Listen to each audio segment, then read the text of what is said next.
Chairman, members of the Commission. As the Idaho Leadership and Nuclear Energy Commission, it seems a bit redundant, Idaho being the leaders in nuclear energy for the last 60 years, 63 I should say, when Bill Ginkle and two others from AEC came out and did a site survey at what became the Idaho National Laboratory, or the National Reactor Testing Station. And ever since, Idaho has been in the lead of nuclear energy in many ways, including naval reactors, facilities, and first nuclear electricity, both from EBR-1, then borax, and other reactors, and 52 test reactors. So clearly Idaho has always had a lead position, and its leaders and governors and senators and congressmen have always demonstrated their understanding and depth of commitment to providing that mission for the country. So, and that continues today, so it's very much a privilege to be here. And I'm utterly unbiased. The fact that I was here in Idaho for 16 years, from 1990 to 2006, just informs me. It doesn't make me biased. It just makes it that I have good common sense about where good nuclear energy occurs. So, as you noted, I'm Finis Southworth from AREVA, and I arrived in AREVA in 2006. With me is Bob Edmonds from AREVA Federal Services. So if you have hard questions about the back end of the nuclear fuel cycle or what's going on in other states, I may ask Bob to answer those. But let me go ahead and start and just introduce AREVA for a few moments. AREVA is a global leader. I'll just say it's the largest nuclear vendor in the world, and globally, about twice the size of the next largest, without naming them. AREVA delivers clean energy solutions. The only thing we provide is greenhouse gas-free energy technologies. So we do have a small renewables division that we've started, but clearly the 99% for us is still nuclear and will likely continue to be so. As a fully integrated nuclear service provider, AREVA operates in all phases of the nuclear fuel cycle, and the only vendor that does that. All the way we have uranium mining, of course, with major activities in Canada, Nigeria, and other places around the world, including the United States, all the way through to recycling of nuclear fuel, used nuclear fuel, principally at our La Hague facility. And later on I'll note that we have the largest supplier of used fuel storage and transport solutions in the form of Transnuclear, is one of our subsidiaries. Safety is the foundation of our operations. Management employees have a strong and unwavering commitment to nuclear, radiological, and occupational safety. This is implemented through the professionalism of every employee and transparency of our operations. It's also implemented in our design practices. The guiding principle of all of our technology designs is its safety and being on the leading edge of safety, including our enhanced power reactor, pressurized water reactor, the EPR, and all versions behind that, such as the Carina, ATMEA, and of course, we're still the leader in, we believe, in high-temperature gas-cooled reactors, and would like to see that come to be probably the ultimate in reactor safety, where it's walk-away safe. If you have complete loss of coolant and major breakdown, you can send everybody home for a few weeks and have them think about it and come back at some time in the future, and there will be nothing really happening at that power plant. We have 5,000 employees in the U.S., in 18 states, 42 different locations. A lot of those locations are so that we have people to provide services who are close to the plants that they support, such as, in California, they may be supporting San Onofre. This year, much more than in past years, we have an army at San Onofre, as you may know, helping them recover from their steam generator issues that they had after their replacement steam generators a couple of years ago. But our major engineering and facilities are in Virginia and North Carolina. In terms of, not only, I should say, we have sales in the U.S. of about $2 billion a year, and of that about a little over $100 million is export, and mainly in the form of fuel and services to Taiwan and a few other places. Our activities include work across all 104 commercial reactors in the U.S. There's no reactor in the U.S. that we don't provide something to, either in terms of parts, consumables, services, fuel services, or fuel. We also have extensive support for the Department of Energy. both in site operations, site cleanup, and non-proliferation missions. We're a partner in the construction of the mixed oxide fuel facility in Savannah River, which draws heavily from our MOX facility in France in its design. AREVA is also helping the Department of Energy dispose of 34 tons of weapons-grade plutonium at this facility.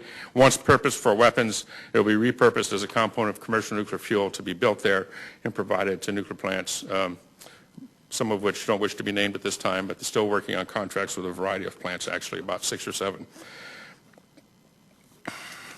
AREVA is a partner with Battelle Energy Alliance at the Idaho National Laboratory, have been since the contract was signed 8 years ago. And we continue to work and support with them. I just mentioned earlier that the treat reactor restart, the transient experimental reactor that's been shut down for quite a number of years at INL, we did a task to survey what it would take to restart it and put together that project plan about 2 years ago. And so we're very familiar with that reactor and hope to see it restart. We have significant investment in the U.S.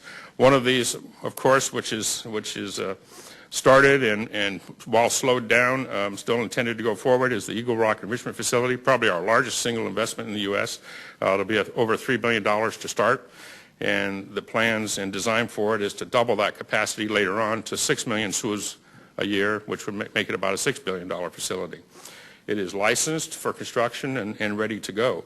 And so while we're waiting for the economic situation to improve and our cash flow to improve, we're slow walking it, as you know. So, but we hope that that ends soon and we'll move forward. Other noteworthy investments include a nuclear fuels plant in Richland, Washington, which makes almost 40% of the nuclear fuel for power plants in the United States. Right now it supplies 40 operating plants in the U.S. We're just starting expanding a state-of-the-art technology center in Lynchburg, Virginia. We have facilities there already for testing and prototyping and chemistry labs and materials labs.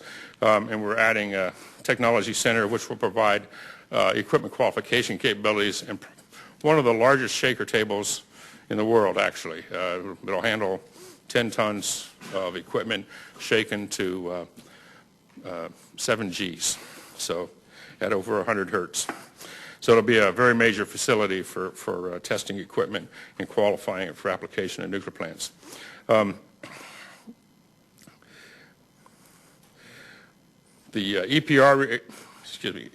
AREVA's efforts in investing in the workforce of tomorrow includes working with secondary education on science, technology, engineering, mathematics. We have a broad effort in that our HR and some of our technical people work with.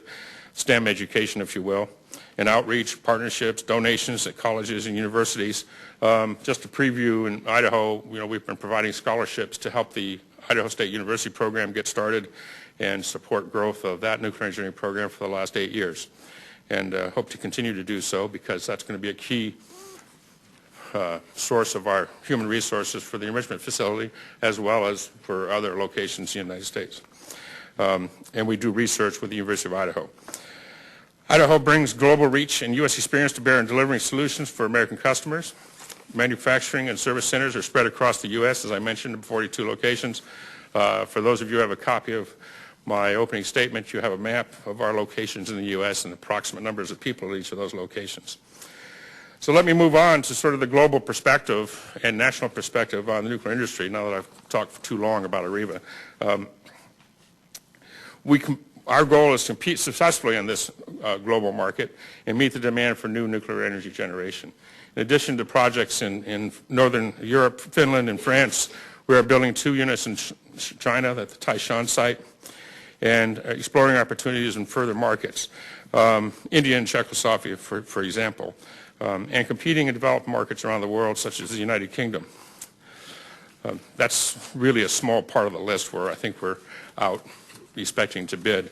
According to the World Nuclear Association, there are 60 construction projects presently in progress around the world and 155 projects planned or committed and 320 more proposed. So there's a huge worldwide market out there. It may be moving slower than it was pre-Fukushima, but it is still moving. And the questions about what will happen with Japan's nuclear power and Germany's nuclear power aside, the rest of the world is committed to moving forward with nuclear energy. In the U.S., our focus, well, let me just cover maybe the graphic that I have right after that last statement. I just wanted to put in that graphic to note that independent of the current economic slowdown, and the major difficulty in the expansion of nuclear right now is really that. It is not Fukushima. It is the economic downturn. Electric demand is down nationally 15% still from what it was in 2008. And it's difficult for state commissions to approve new, hugely expensive capital projects when the demand is just not there at the present time. It'll be several more years before we even get back to where we were in 2008 in electric demand. So the marginal prices for economic dispatch of electricity are very low right now, even in markets in the East Coast. So it'll be a while before that comes back, and that's really the cause of the slowdown in new construction and upgrades and so on. But it doesn't change the long-term trend of growth. This same pattern occurred in the 80s, and 81 was the large economic shock. Interest rates of 15 to 18% in bonds. Electricity use dropped 20% from 81 to 82 and didn't recover to where it was in 81 until 1987. So very similar pattern occurred then, and that slowdown affected the electric market very similarly to what is going on the last 4 years. But the long term still is there. Electric energy demand will go up. Fossil fuels, premium fossil fuels will get rarer and rarer, obviously impacted in our case by shale gas, and which as a huge side benefit of what we traditionally think of shale gas as being natural gas, it's really wet gas and has a lot of natural gas liquids with it, which is really the main driver for shale gas is the natural gas liquids, for which they're commanding premium prices for it because it's used in all sorts of industries, not only for process heat but for feedstocks. So that is what's making dry gas so cheap is they don't need the dry gas. They want to sell the liquids at a high price. So there's huge amounts of money being made in the wet components and virtually giving away at a loss the natural gas. Ultimately, that will change. And ultimately, fossil resources will continue to decline. And greenhouse gas emissions, even though it's not built into our policies yet, other than informally and other than by forecast of what might happen to coal industry, and it's already happening to coal. Coal use is dropping dramatically around the country, and shutdown of coal plants will continue. We're building a backlog of future demand where coal is disappearing, and ultimately we'll need base load, and so the demand will be even greater once the recovery occurs than it would have been without the drop in the availability of coal power. So our focus in the U.S. is on maintaining a stable regulatory environment and assuring that the necessary policy and financing tools are available to support construction of the new generation nuclear plants, the Gen 3s. There are 104 operating. We have a remarkable safety and performance record with those utilities. And these reactors account for still 20% of the nation's electricity, and they've done that by continually improving operation, improving capacity factor, and uprating.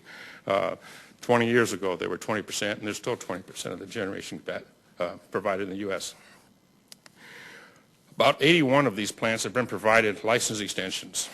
For those who are still working on license extensions, as you know, as of Monday, they've been told that there will be no license extensions granted until there's some revisions to the waste confidence rule or some events that make the waste confidence rule occur, and that new plant licenses won't be granted until waste confidence is improved.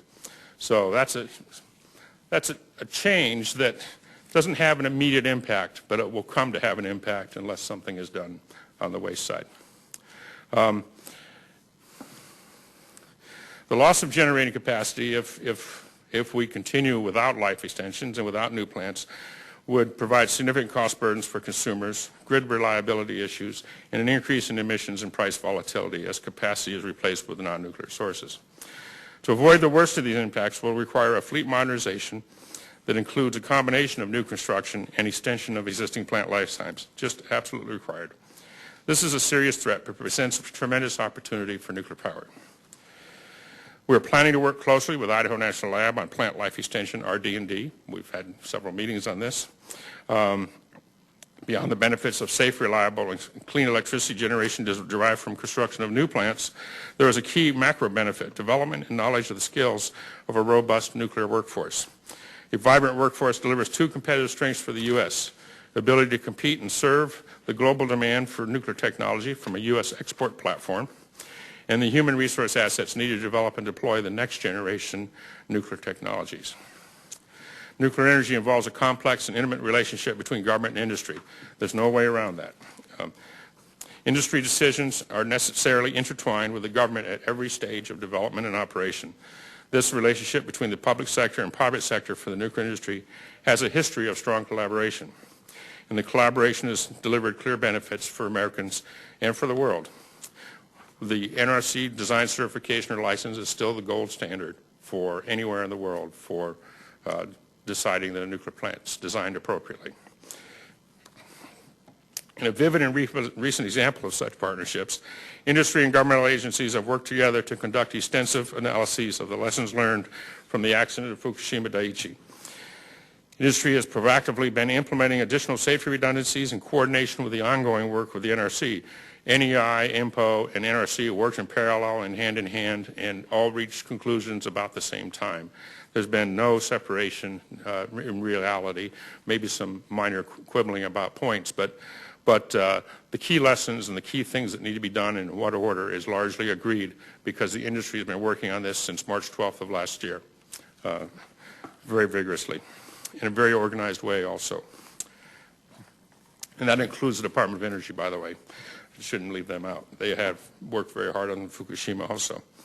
Industries are committed to ensure that any results relevant to U.S. plant operations and construction serve as a new safety foundation for the U.S. nuclear fleet. The recently completed nuclear power program of the Department of Energy and the ongoing LWR sustainability program also serve as successful partnership models for the Department of Energy and industry. However, both of these involve relatively low risk to either partner compared to the much larger public and business risks encountered in developing, demonstrating, and deploying new technologies, such as the next generation nuclear plant. INAL has taken the lead in executing the government's NGMP project. Unfortunately, despite the efforts of AREVA and other vendors, and by INAL, I might add, the administration's support for NGMP has waned over the last several years. The NGP technology for high-temperature gas-cooled reactors could reach cogenerative process heat markets, directly reducing premium fossil fuel burning not addressed by traditional nuclear power. So we still believe it's a high benefit and not a direct competitor to electricity generation, but can be used for electricity through its cogenerative application. Current public-private initiatives, including the development of small modular reactors, offer further opportunities to leverage the best in government and in industry to bring new innovations to the market. Our national labs are a differentiating asset in global nuclear energy development. In one key area, however, the partnership between industry and government has failed. The incentives and structures of our policy framework for the management of used nuclear fuel have not worked. Since 1982, the Department of Energy has been designated by law as responsible for taking custody of commercial used nuclear fuel. In exchange, generators and ratepayers, and I worked at a utility before I came to Florida Power and Light, so I was very familiar with this and had worked on this in 1981 and 82. Have paid a surcharge ever since 1982 for the purposes of carrying out this responsibility. The money in the Nuclear Waste Fund now totals over $31 billion. However, the government's management responsibilities have been paralyzed by politics, as crystallized by the Yucca Mountain experience. And commercial nuclear used fuel continues to accumulate at reactor sites throughout the United States without a long-term path forward. This has caused three major drivers for government and industry action. One, taxpayer liabilities are estimated to reach $15 billion by 2020 due to DOE's inability to meet contractual obligations and take custody of used nuclear fuel by 1998 or subsequent deadlines as required. In a constrained budget environment, these costs continue to escalate and can no longer be ignored. Two, legal challenges that vacated recent revisions to the NRC's waste confidence finding. Waste confidence is foundational for licensing actions and reflects the NRC's assurance that a feasible disposal path exists for used nuclear fuel. Revisions in 2010 to reflect the Yucca Mountain license withdrawal and portions of the waste confidence finding were vacated by a federal appeals court, and this has led to the undermining in, recent and future NRC licensing decisions. Therefore, the NRC has recently decided not to issue any new licenses until this issue is resolved. And third, creation of a Blue Ribbon Commission in the wake of Yucca Mountain cancellation. This is maybe a bright spot out of all of this, is that we're in agreement with the Blue Ribbon Commission findings, and given the absence of Yucca Mountain, we're very much in favor of supporting those recommendations. The Blue Ribbon Commission recommended consolidating used nuclear fuel and interim storage sites while working on a parallel consent-based process to cite one or more geologic repositories.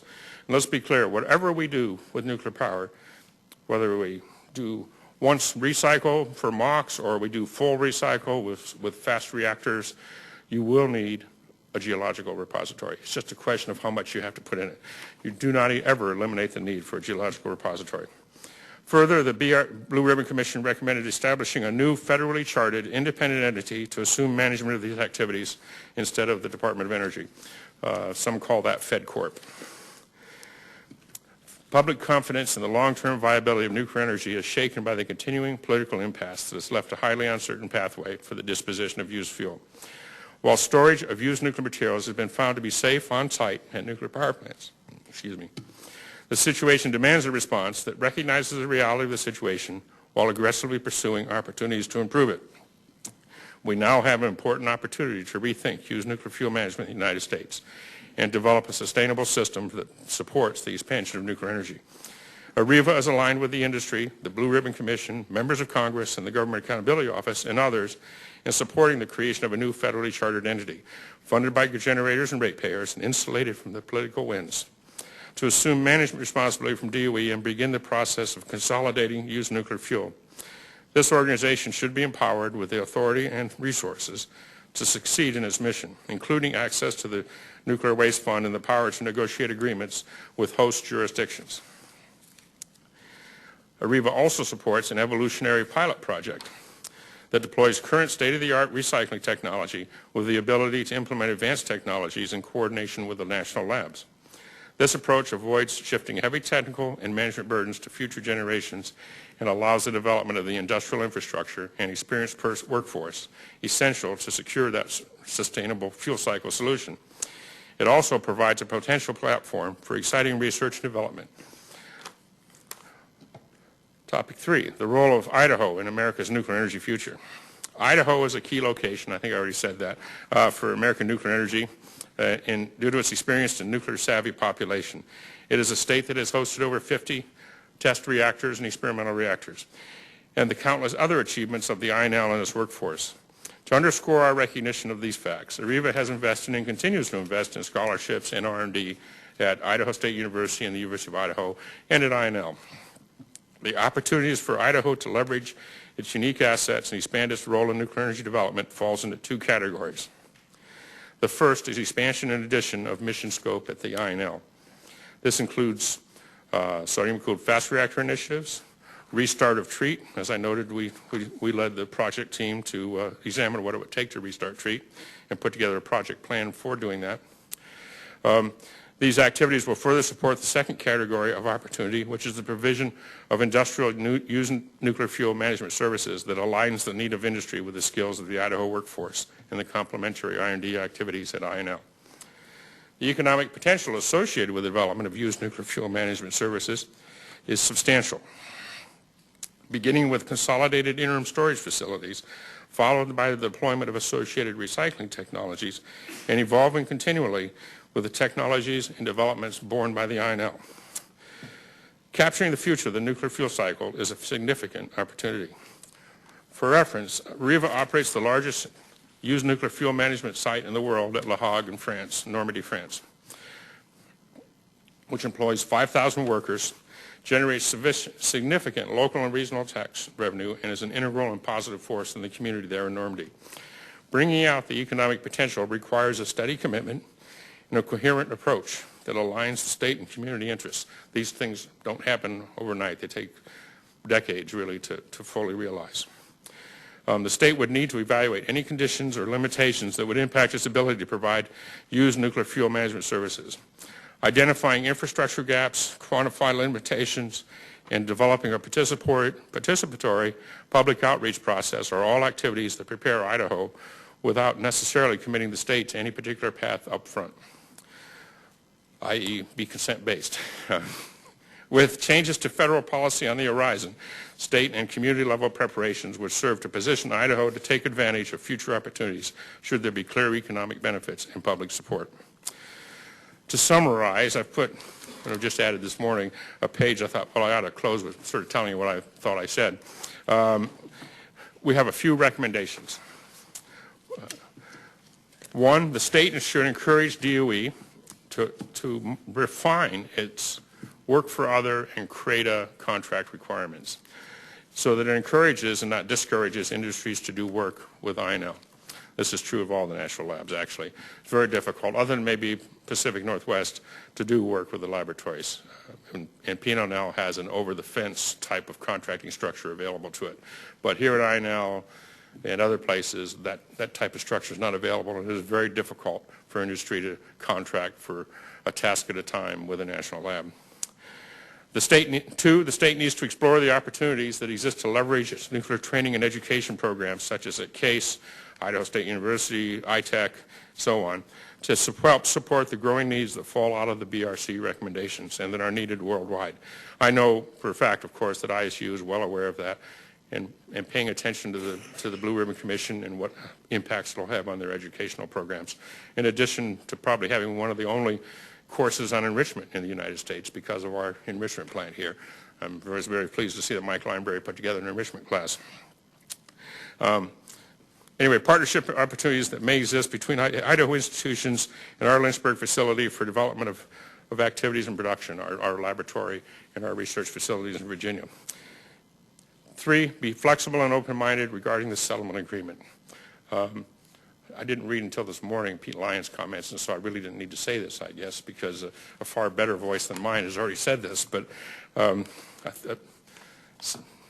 so I'm pleased to have the same thought on this as Dr. Lyons. In the 17 years since the settlement agreement, DOE has made significant changes and progress in dealing with many forms of nuclear waste. Thank goodness. And now there are amazing opportunities that do not impose significant risk to the environment that can be done at Idaho National Lab and could have huge economic benefit to the state. Examples include long-term used nuclear fuel storage research, direct fuel research, and if INL and Idaho do not step up, there are other many states who are likely in that consent-based process. We want to come to INL to do our work in these areas because we think the resources are here, and this is where the birthplace of nuclear exists. So if the state can find the flexibility needed, we want to be there to participate with you. Thank you very much. And I'll take any questions, or Bob will take any questions you may have. Thank you so much for your comments. There's so much material in here. This will be a lot to digest, but we really appreciate you being here. I guess the test of our questions will be if you have to defer to Bob then, won't it? Exactly. Okay, well, Bob, we know you're a champion of Idaho, and we appreciate you being here as well. But Commission, this is a great opportunity to tap into some excellent expertise. So thank you for being here. But yeah, let's turn the time over to questions. Anybody? Dr. Nellis, please. First of all, thank you for your excellent presentation and overview. One of the questions I have is there are tremendous opportunities, but one of the things that I think I'm concerned about, and I know I'm chairing this task force on workforce development related to the nuclear industry, but is the context of the availability of an educated workforce to meet this need. And I know you alluded to that, but just looking at how many people AREVA employs and then the opportunities here in the state of Idaho, if you could talk a little bit about the gap that might be there as we look to the next 5 to 10 years in meeting the educated needs of the nuclear industry. Yeah. Well, probably the most significant drain in terms of numbers or the demand will be from the 104 operating plants where they have an aging workforce issue, and as they extend the license of their plants, they can't really extend the working time of their employees, and so a huge demand will come from them, probably in numbers dwarfing anything else. For the vendors, and certainly for us, we'll have a demand, and as construction ramps back up, we'll have a significant demand. But let me take the fuel cycle, for example. I'm encouraged to see that several universities have started programs in nuclear chemistry, where most of them had died out in the 90s. Berkeley, University of Nevada, Las Vegas, several others have restarted programs in chemistry of nuclear fuel and in processing nuclear fuel. So that's a very encouraging sign that as we fund R&D, in particular at these universities, to support fuel cycle research and storage research, that the people will be available to be trained and to go into those degrees. So that's very encouraging. In terms of traditional nuclear engineers, I find that the universities are usually leading indicators rather than lagging. For some reason, the students know better than we what's going to happen next, and that's traditionally been true and I don't know why that is, but nuclear engineering has been ramping up the last 3 years. I mean, here you have Fukushima, 16 months ago, and yet nuclear engineering enrollment is up. So they know something, and so I'm very encouraged by that. Engineering in general has adequate resources for what we're doing, but we do have a decline overall in graduation rates and engineering in the U.S. And if the economy improves and that demand goes way up, then the nuclear industry may be competing for some pretty big needs. So that's about all I can say at the moment. I do work very closely with our HR department and in supporting science and engineering needs that we may have in the future and defining those. But so far, I'm very encouraged by what I'm seeing out there. In particular, ISU and U of I both have good vital programs that are very strong. ISU has a program that supports digital INC, which is very rare among the universities, if you may know. And so it's very good to have ISU and Ohio State and a couple of others that can provide some education in that. That's another demand, both for us and in the future. Thank you. Could I follow up, Mr. Chair? Please. Yes. One other area of availability of scientists and nuclear specialists is we have a lot of course, international graduate students, and I know there's been concern about the loss of some of that talent back to their countries, and of course some of the complications, the current complications with getting appropriate visas for them to work, and of course there are also sensitivities around the nuclear industry around having international students, graduates working in the industry, but I don't know how it's impacted, again, AREVA or the nuclear industry, but I know there's a growing concern. When I was in Washington here about a month ago, some of our congressional delegation, I think, are working on figuring out ways so that we don't have that loss of talent from our graduate programs after they graduate back to other countries. Right. If you could just comment a little bit on that. I'm probably not the best to comment on that. I mean, to be direct about what we do in AREVA U.S., we only hire citizens or permanent residents.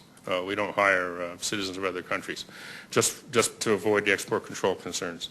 And so if somebody already has a visa or permanent residency status, then we're more than happy to hire them. But it's just not, and I suspect that's largely true of the other vendors also. It just makes it too difficult on export control to have a non-citizen working on your designs and so on. That having been said, I understand the point you're making, and I'm just not sure I'm the right person to answer that, though. So I appreciate that. Thank you. Please. Thank you for giving the presentation. I just wanted to share with you the issue of Mr. Bob Poiser from the Idaho Falls Eagle Rock facility has always come down to the tribes and shared what is happening. And I think one of the concerns the tribes had was, why did that facility be put on hold, and then in the future, when will it come back online again? Well, I'm not allowed to give you a date. Just say that. In preparing to come here and talking to people about what I could and couldn't say, that was one of the things I couldn't say. But the reasons for the delay are clear. In this economy, our cash flow is at a premium, and some things have to give way. And what we don't want to give way on is R&D and so on. And given the slowdown in growth of nuclear power in the U.S., a 2 or 3 year delay in construction of Eagle Rock really won't miss the market because it'll be picking up, we'll still build in time to hit the market, which is our goal. And so to preserve that capital for other uses at the present time is just something we had to do. And as soon as we get past this period, we will continue that project. It's just too good a project not to. I mean, we've already sold the capacity, so it's we already have contracts, so we're not going to let this go by. So, yeah. Okay, thank you. Appreciate your response to that tricky question, because we know you're in a tough spot on that one, but I know there's a lot of people that are anxious to get updates on that on a regular basis. But I'd like to build on Dr. Nellis's question just real quick before we take other questions. One of the hats that I wear is the director for the Department of Commerce here in the state, and one of the most fascinating things that we see all across our conversations has to do with workforce. And it's taking an interesting transition to where a lot of times companies they're always worried about workforce. And it tends to be, it is a major decision or factor in their decisions on where they locate.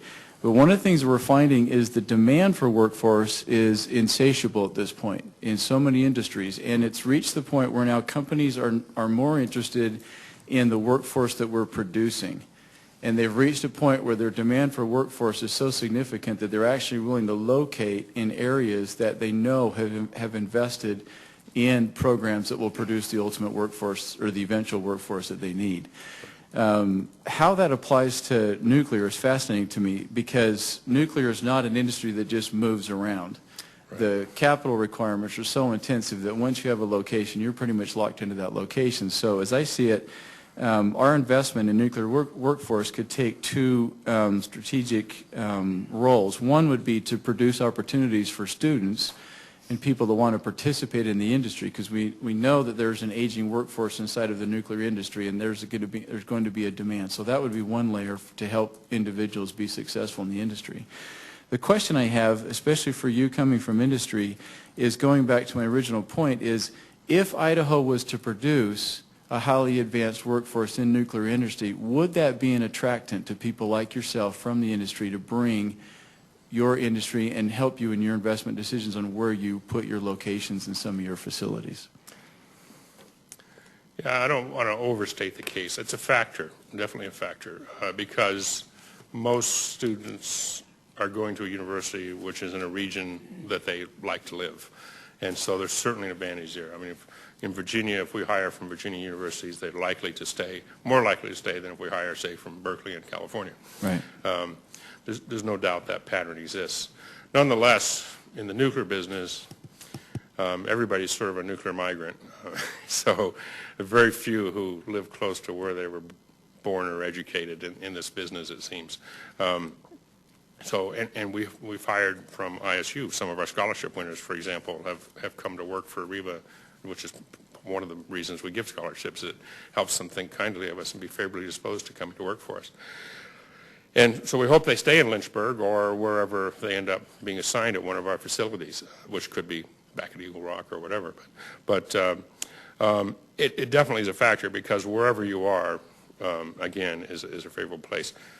For example, University of Idaho, Washington State, and Oregon State are key suppliers of personnel for our Richland Field facility. There's just no way around it. That's a key factor for the Richland Field facility. So having a well-educated potential workforce or degree programs that are very relevant to the topic, let's say, fuel cycle work or fuel storage, is very relevant.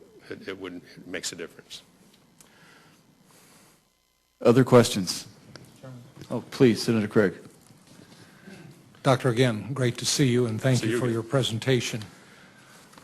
Let me visit with you for a few moments about waste and waste management. Sure. It's obviously key. It always has been, and now with the action of the NRC, it's clearly front and center again, as it ought to be. Right. And of course, with the failure to license Yucca Mountain, it demonstrates a clear need. The Blue Ribbon Commission wisely suggested a variety of avenues that we might choose to go down to resolve this issue. So let me reflect back to La Hague. I had the privilege of being with AREVA there, and was always impressed with not only AREVA, but AREVA's outreach to its French population as it related to waste management. I thought it was successful. It is successful. And as a result, I was constantly quizzing how it got done and the kind of work that is ongoing with a major private quasi-government organization like AREVA to assure that you can continue to do what you do at La Hague. So if you would, in light of what we have here in Idaho, talk to us first about waste management as you see it in context with the Blue Ribbon Commission's findings and proposals. And then I have a follow-up question as it relates to the agreement. Okay, and I may bring in Bob on this one. It was Sure. a pretty extensive question, but I think there's several things that relate relative to the French experience and the Blue Ribbon Commission, and I suspect they were informed each other a bit too. So given that the Blue Ribbon Commission visited there, my French colleagues, since I've been there, have been very clear that they're surprised that our repository was not a consent-based process. They said, how can you make that work when it wasn't consent-based? Very much the decision on a repository in France was painfully consent-based. Yes.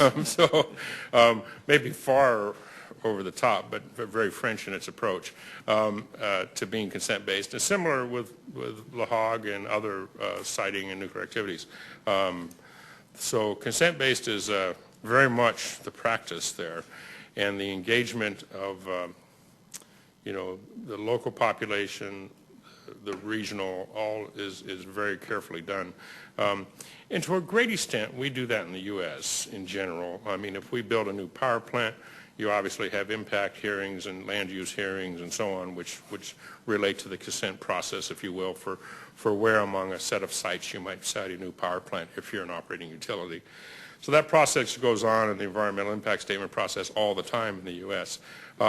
Just less so on Yucca Mountain, it turned out, given the congressional action in the late 80s.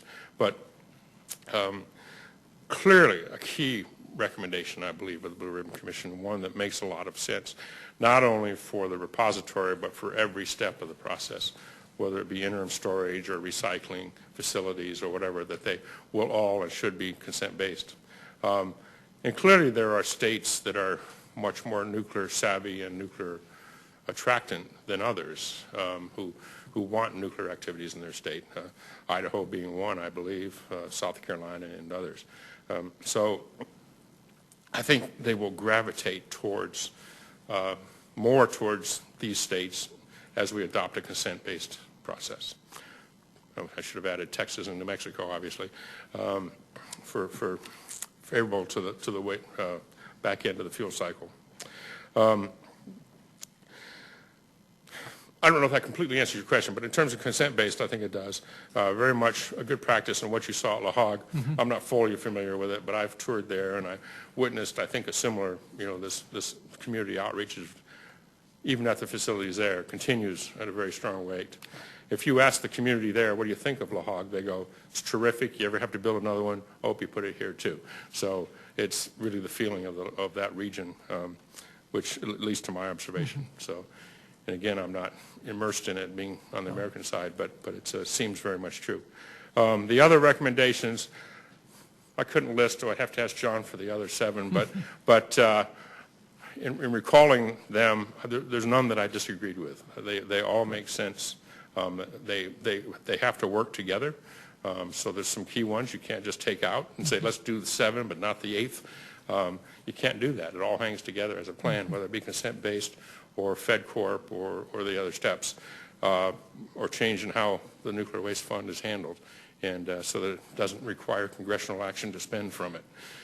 It's just congressional action to create it. So I think all of that would be similar in that case to what France has done in the back end of the nuclear fuel cycle. I don't know that we have a different economic driver here than France has on back end of the fuel cycle. So whether we went to full recycle as they have done with their traditional power plants, and they intend to do sodium fast reactors to close the rest of the fuel cycle, I don't know that we would do that. Nuclear energy works with direct disposal of used nuclear fuel. It will work. It's just more volume and more ultimate handling and more longer toxicity time than if you recycle it and reduce its volume and partition its components and so on and recycle the parts you can recycle. So all the way from full recycle to direct disposal, any of those can be made to work. It's a question of what makes the most sense for the United States. And I won't say that we've decided. Obviously, we have a view, but it's, again, it's really a question of the complete industry and government to come up with that answer. Well, thank you. As a side note to the Commission, I went from Paris to La Hague on a train to spend the day and see the facility. On the way back, the train was stopped by protest, anti-nuclear protest. So I want to suggest to the Commission that while France has been successful with a very robust consent-based siting approach, it doesn't mean that the French people lay down in any sense of the word. There's still a very active protest, a constant, I thought, positive dynamic that creates these kinds of environments that has allowed the nuclear industry there to go forward. Yeah. My last question, Mr. Chairman. I had the privilege of working with Governor Batt in the shaping of the current agreement that is now viewed by some to be untouchable holy grail. I saw it as an opportunity to resolve an issue at the time and set the lab on a positive force forward to deal with its issues of waste management and resolve that and do a variety of other things, and to bring the state into an active partnership with the lab, and I think we were all successful in that. Talk to us about the future, if you would, as you see it. You've mentioned it, you've touched on it, in relation to the agreement itself. I am one who believes that while the agreement remains a foundationally important document and agreement and relationship, that there may be a time when it deters certain opportunity that doesn't in any way concern the environment and the safety of the laboratory in any sense of the word. If you would visit with us, you've touched it, expand it further if you can. It would be hard not to be colored by my personal experience at the laboratory from 1990 to 2006 on the discussion of the settlement agreement. And let me just maybe give you some of that impression, and I won't say it's a direct review. One is that settlement agreement was a tremendous step forward. It ended the dispute, if you would, between the state and DOE, which had gone on for far too many years, and provided a clear path forward. It became not only maybe the Holy Grail, but it became the driving document in Department of Energy at Idaho. This is what we must get done. There's no choice. We must do this. Every step of the way, every commitment, every milestone became the inviolable agreement. That kind of commitment wouldn't have occurred without that settlement agreement. And the progress that's been made as a result, therefore, of that committed funding and commitment to performance has allowed a huge improvement in the site in terms of waste and environmental cleanup, which I won't say it couldn't have occurred otherwise, but I think it's clearly was incentivized and stimulated by the BAT, I'll call it the BAT agreement. So absolutely necessary. As I said, it's been 17 years, and I don't think, even as you noted, you didn't intend that be the only thing for the next, semi-infinite period of time, that provide a foundation for going forward in a way where we work together in the future. If we make future nuclear commitments in the state, that we would have the types of agreements in that new venture that are similar to what was in the BAT agreement, that we don't leave open-ended commitments to do something about waste or waste streams in the future without knowing exactly how we're going to do it, that we meet the commitments and they be part of the path forward on any new venture. So if we had an interim fuel storage facility that you cited here in Idaho as one of the consent-based storage facilities, there would be a clear path and commitments on what you do and how long it is and what else will follow or could follow, depending upon Idaho's desires. So relative to supporting confidence in waste disposition, clearly I think even with the BAT agreement, I think Idaho has a good role. And with I guess my view of the BAT agreement is that you would have to modify it to allow large amounts of nuclear fuel to come into the state. So if into that regard, adding to the agreement, if you will, to allow that to occur would be a very important thing to do. And wherever interim storage is, if you decide that you'd like to have the recycling pilot plant here, it's sort of unavoidable that that would be granted, given that you have the interim storage site. So further emissions would be yet your decision, basically, if you became that consent-based interim storage facility. That's just my opinion. I won't say that that's AREVA's opinion, but it's clearly mine. So, Thank you. Thank you very much, Mr. Chairman. Oh, thank you, Senator. Thanks for that response. Any other questions, please, Senator Davis? Thank you, Chairman.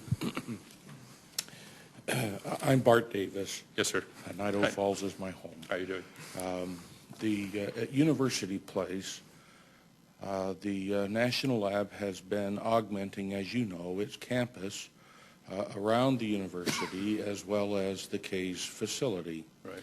And there's a beautiful new road that comes right down to the K's facility. Some of the ground, mostly to the south, has been earmarked or identified for construction, and construction, as you know, has either begun or commenced, as well as similar limited opportunities on the north side of the road. But there's a great deal of additional ground to the north that exists. I was tasked by our chairman to work on an infrastructure subcommittee. And so my question is pretty simple. It deals with that ground to the north. From AREVA's point of view and from your personal experience, would it be helpful to companies that might want to partner with the National Lab to know that ground in that area has been identified and preserved and made available for cooperative business ventures with the National Lab and be physically adjacent to some of those facilities? Would you speak to that, please? Interesting comment. Let me preface that with, the depressing years at Idaho National Lab, which just happened to correlate with the years that Lockheed was there for some reason, and managing the place. And then as BEA has come in and has expanded the capabilities and facilities, as you say, the CASE and the other facilities that are jointly with the universities along that row. Very encouraging to see that new capability being built, both in national security and nuclear missions and materials and basic, scientific investigations. So relative to places for industry to partner, always encouraging, I think. There's always been a technology demonstration center across from IRC, I believe, but maybe that's full up, so, which is but for smaller things. But a way for industry to come in, establish offices, and work closely with the laboratory would always be good. And I think Idaho National Laboratory really has not been accessible to industry in the past. It's that simple. Having been at Idaho National Laboratory and trying to write work for others contracts with some industry, the difficulty of that was so great in order to make commercial type firms that industry would work with that it just became untenable. It just usually would give up. So hence my first recommendation about addressing contract structure. That's the larger part of it. And then now that you can work together contractually, how do you do it? What are the mechanics and infrastructure to do it? So that would all be helpful also. I agree. Thank you. Mr. Kotek. Hey, Dr. Southworth, thanks for coming. Good to see you again. Dr. Kotek, good to see you. One of the things that we're looking at as a commission is how Idaho takes advantage of its capabilities in nuclear to help grow its economy, even outside the laboratory. And of course, your company made a big decision a few years ago to site a facility in Idaho. And I was hoping you could just shed a little bit of light. And maybe this is something that Bob can help with too. Shed a little light on what were the factors that led you all to choose Idaho? Sam Shakir should probably answer that. But, okay. Well, and I'm sure you all can get back to us in writing if there's something you can but, provide there. But Are there things that are there things that we can build upon there that we could recommend as policy proposals to the governor or to the legislature that could help us in that regard? Yeah, and clearly the factors, and maybe Senator Craig could speak better to this than I could, were Boise, Washington, and Idaho, the key ones. Minor corollary would have been ISU, but ISU was important, or the university place, if you will. So there's some plan that should be a way to plan the workforce human resource stream.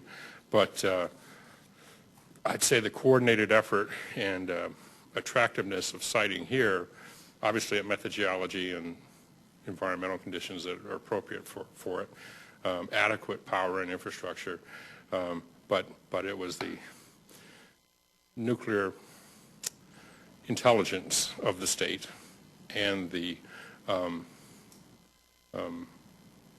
clearly believing that this place is a good location for nuclear industry. The residents and the government of Idaho believe nuclear power is a good thing, and supporting that's a good mission, and continues to be a good mission. So that was very evident in all of the meetings that took place and the community hearings and so on that took place.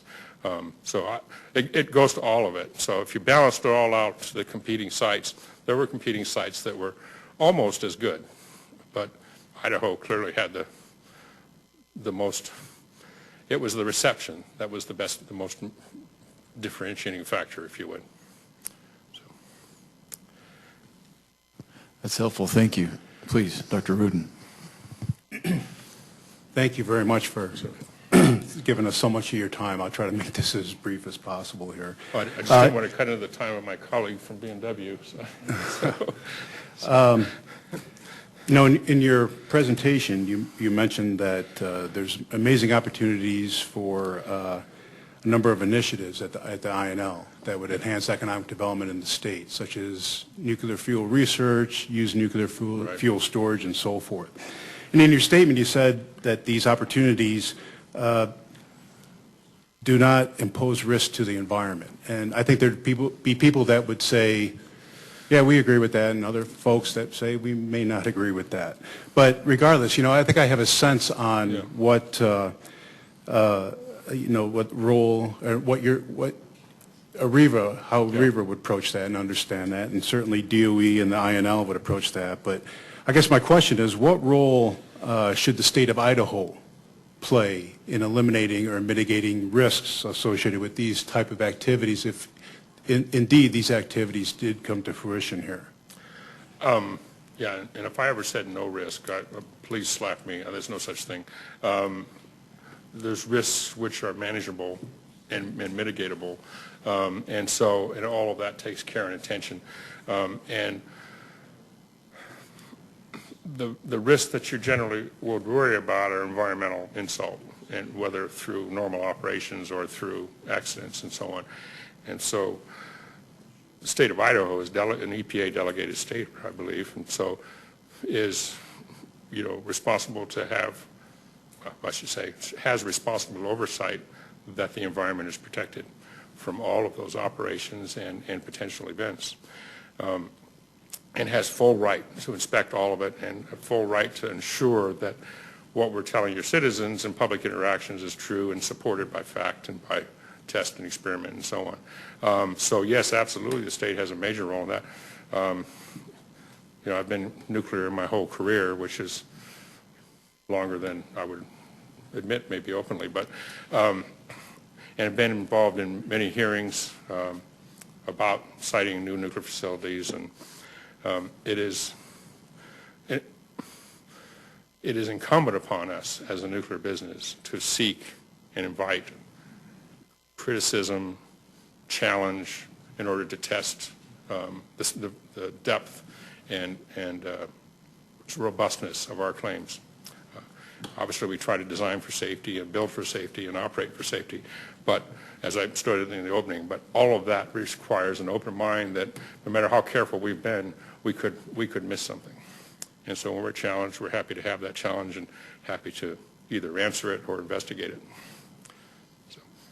Thank you. Yeah. Okay, thank you. Any additional questions? Please, Dr. Bayless. Thank you, Dr. Southworth. Certainly. What is the posture of the parent corporation in France as to the research and development distribution of its other sites in other countries, in a sense that it's been the experience that if the R&D is not near with a major facility, becomes very difficult to sustain that over the long term. Right. In terms of corporate decisions. So what's been the posture of AREVA? Internally, you mean, relative to development and R&D? Maybe offer an example and then expand on it a little bit. In 2005, shortly after BEA took over the country, I know some of the personnel wanted to sort of get nuclear smart. And so I worked with that team to help them get nuclear smart and scheduled tours around the world, including places in France and Japan and so on.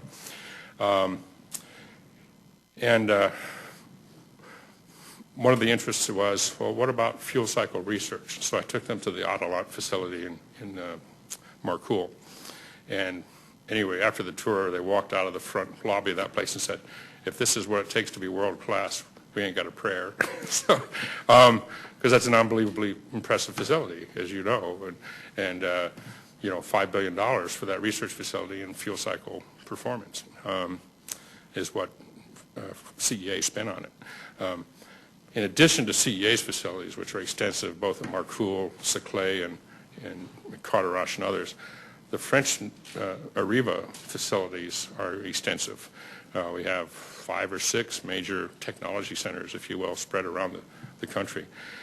In Germany, we have 3 major research centers at Erlangen and Karlstein, and it will come to me the name of the other place. But so yes, by inertia, most of our major research is done at those places. I know Martha Heitzman specifically, who is my boss in France, and oddly enough, she's an American, so she's the head of global R&D now, and so she's my direct boss, and the regional R&D person from Germany also reports to her, as well as all of the French activity. And she came and visited John Grossenbacher last September, and was impressed by what she saw at INL and said that we need to do much more with the national laboratories in the U.S. They have at Oak Ridge and Idaho and Argonne and so on capabilities that we're just haven't been tapping because it's all been going. Essentially, if we couldn't do it at our AREVA facilities, it tended to be done at the CEA facilities. We would hire CEA to do it. Well, there's opportunity to hire DOE facilities also to do it, in particular Idaho. So she's well aware of that, willing to allow us to send more R&D here. And it's easier to because our R&D money we don't want to send overseas, and they don't want to send their R&D money overseas. So they want to encourage us to do more of the R&D for the company and to do it in places like Idaho and Argonne and Oak Ridge. So yes, you're exactly right, but they have quite an investment in France, so no doubt about it. Any additional questions? If I may, I know we're pushing time just a little bit. We'll promise adequate time for everybody else, but I don't want to miss this opportunity to ask one final question. We know that other states have stepped forward and shown an interest in being either a partner with the federal government in finding solutions alongside the Blue Ribbon Commission recommendations. And we know that they're taking steps without necessarily naming names of other states so that we keep this appropriate. You have an interesting vantage point coming from industry, and it would be very helpful if you could speak to specific tactical steps that other states are taking that are either attractive to the federal government or, more importantly, attractive to you as industry that you think are intelligent moves in their efforts to try to announce to the world that they're willing to be a partner in this solution. Can you take a minute and speak to the things you're seeing specifically from industry that might be helpful for us and that we might be able to draw some insight as we look at how we should move forward? If you don't mind, I'm going to ask Bob to answer that question. He's AREVA Federal Services and interfaces everywhere we go in all of the states relative to the government. Either or. You guys yeah. have an interesting perspective. I think it would be invaluable for us right now. Oh, here you are. Okay, thanks. Go ahead, Bob. Don't go away. I'll stay right here. Thank you. Chairman Sarah, as Dr. Southworth mentioned, I have the responsibility within our federal business unit to know what's going on in those states, and I've been to and visited with most of them, and the ones I didn't go to, they came to actually Baltimore. I started to say Washington, but it was in Baltimore about 2 months ago to the first and only, I think, meeting of the states who have an interest in participating in this consensus-based development process for interim storage. I think there were 8 states there. There are states that are very vocal about their interest, New Mexico being one of those. There are states that are very much staying under the radar until they kind of get their act together. And so I think there is, I won't say overwhelming interest. There's some states who have absolutely no interest. But if you look at states that are interested, they're ones that for the most part, have a nuclear facility, a government nuclear facility there, which means they have a nuclear-savvy citizenry. But also, they're very concerned about losing their workforce and losing the activities that go on at those DOE facilities. So that covers about 6 of the 8, and then a couple of them have no major government facilities, but are still interested. So, and if you just look at what states are interested in, and if you look at what the Blue Ribbon Commission said about the consensus-based process, you hear people talking about the fact that if you will accept the interim storage as a commitment to your state, then there will be lots of other things that come along with it, like research and development, like university programs, like laboratories. And all of this is just talk right now, for sure.